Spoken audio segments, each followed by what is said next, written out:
بسم اللہ الرحمن الرحیم۔ السلام علیکم پیار پاکستان، مدینہ طیبہ کی ریاست اور اسلامی جمہوریہ پاکستان۔ ہم بات کر رہے تھے سلیم لفافی کی کہ اس نے کیا پیغام دیا ہے ہمارے جو آرمی چیف کی طرف سے، کہ پھر انہوں نے سلیم صافی نے پیغام دیا کہ وہ فرماتے ہیں کہ سوشل میڈیا پر تحقیق نہیں ہوتی۔ اللہ کی ذات نے ہر چیز کو تحقیق کر کے بیان کرنے کا حکم دیا ہے، اور سوشل میڈیا جو ہے یہ ایک شیطانی کھیل ہے، اور پاکستان اس وقت ایک جنریشن سے دوسری جنریشن کی طرف بڑھ رہا ہے۔ دشمن چاہتا ہے کہ اس میں خلل ڈالا جائے۔ سلیم لفافی صاحب، سب سے پہلے آپ یہ بتائیے، یہ ثابت کیجئے کہ آپ سچ بول رہے ہیں، وہی پیغام دے رہے ہیں جو کہ ہمارے سپہ سالار نے دیا ہے، یا کہ آپ کو ویسے ہی ویلاگ کرنے کا شوق پڑ جاتا ہے لونڈا لپاڑا کی طرح، اور آپ جو ہے وہ نام لگا دیتے ہیں آرمی چیف کا۔ میرے خیال میں یہ جو اتنی ہماری جو آرمی ہے، اتنی ماشاءاللہ سے ہمارے پاس جو ہے وہ ایٹمی طاقت ہے، ہماری آرمی دنیا کی مضبوط ترین جو ہے ان میں شمار ہوتا ہے ہمارے پاکستان کے ماشاءاللہ سے افواج پاکستان کا، تو یہ بہت چھوٹی باتیں ہیں جو سلیم لفافی آپ کر رہے ہیں۔ قرآن نے مذاق اڑانے سے منع کیا ہے، ثابت کیجئے کس نے کس کا مذاق اڑایا ہے، ثابت کیجئے، آپ ثبوت دیجئے کہ یہ جو پاکستانی عوام ہے، ہمارے بچے ہیں، انہوں نے کس کا مذاق اڑایا ہے اور کس کو گالیاں دی ہیں، بتائیے کس کو گالیاں دی ہیں۔ اور غیبت وہ ہوتی ہے جو انسان اس بہن بھائی کے بارے میں کرتا ہے جو موجود نہیں ہوتا، جو حاضر نہیں ہوتا، غیب کے بارے میں۔ معاذ اللہ، اگر میں یہاں بیٹھی ہوئی کسی دوسرے سے اپنی کسی بہن بھائی کی، کسی رشتے کی اگر میں غیبت کرتی ہوں، برائی کرتی ہوں جو اس کے اندر نہیں ہے، تو وہ غیبت ہے، اور واقعتاً جو ہے رسول اللہ صلی اللہ علیہ وسلم نے فرمایا ہے کہ غیبت کرنا اپنے مسلمان بہن بھائی کی ایسے ہے جیسے مردار کا گوشت کھانا، یا اس کا گوشت کھانا جس کی غیبت کی جا رہی ہو۔ تو جو سوشل میڈیا پہ جو سوالات اٹھائے جاتے ہیں وہ غیبت نہیں، وہ ایک حقیقت ہے، اور وہ ایک حق ہے عوام کا، جو کہ عوام جو ہے وہ اپنے حکمرانوں سے ہمیشہ سے سوال کرتی آئی ہے، اور حکمران جو ہیں وہ اپنے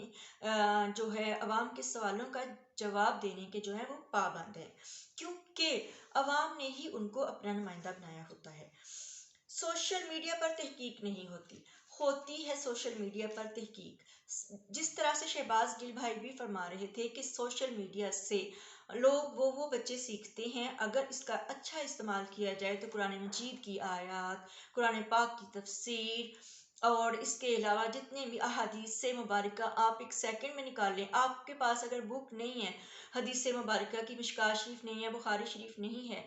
تو آپ اگر ایک سیکنڈ میں نکالیں احادیث مبارکہ، تو آپ اپنے پیارے اور پاک نبی صلی اللہ علیہ وسلم کے بارے میں بہت کچھ جان سکتے ہیں، اور پھر آپ کے اندر اگر گیٹس ہیں، آپ بول سکتے ہیں، تو احادیث کو، فرمان نبوی صلی اللہ علیہ وسلم کو آگے بھی پہنچا سکتے ہیں۔ تو تحقیق جو ہے وہ ایسی بات نہیں ہے کہ تحقیق کے بغیر جو ہے وہ کوئی جو ہے وہ پاکستانی کام کرتے ہیں، اور نہ ہی شیطانی کھیل ہے۔ میں نے نہیں دیکھا اپنے بچوں کو، اپنی یوتھ کو، کہ انہوں نے جو ہے اللہ تعالیٰ معاف فرمائے کوئی ایسی بات کی ہو جو کہ قرآن و سنت کے مترادف ہو۔ ایک شکوہ ضرور ہے ان کا، اور وہ شکوہ یہ ہے کہ آپ جو ہیں، جو ہمارے ادارے ہیں، وہ ہمیں اختیار دیں، ہمیں حق دیں کہ ہم اپنا خلیفہ، اپنا وزیر اعظم کس کو بنانا چاہتے ہیں۔ اور نو ڈاؤٹ اگر عوام تنگ آ پڑے ہیں نواز شریف سے، یا نواز شریف اینڈ کمپنی سے، 40 سال سے وہ ہمیشہ سے اقتدار میں رہے ہیں، تو کیا عوام کا اتنا سا حق بھی نہیں ہے کہ وہ اپنی مرضی کا خلیفہ چن سکے،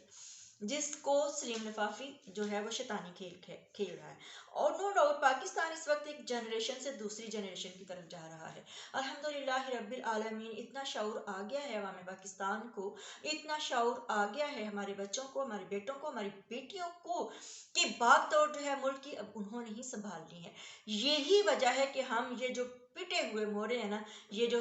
غلیظ چہرے ہیں جن کو ہم نہیں پسند کرتے، اس میں نواز شریف، شہباز شریف، زرداری، اس میں جو یہ خواجہ آصف، یہ ہم بھی اب چاہتے ہیں یوتھ کے پاس آئے،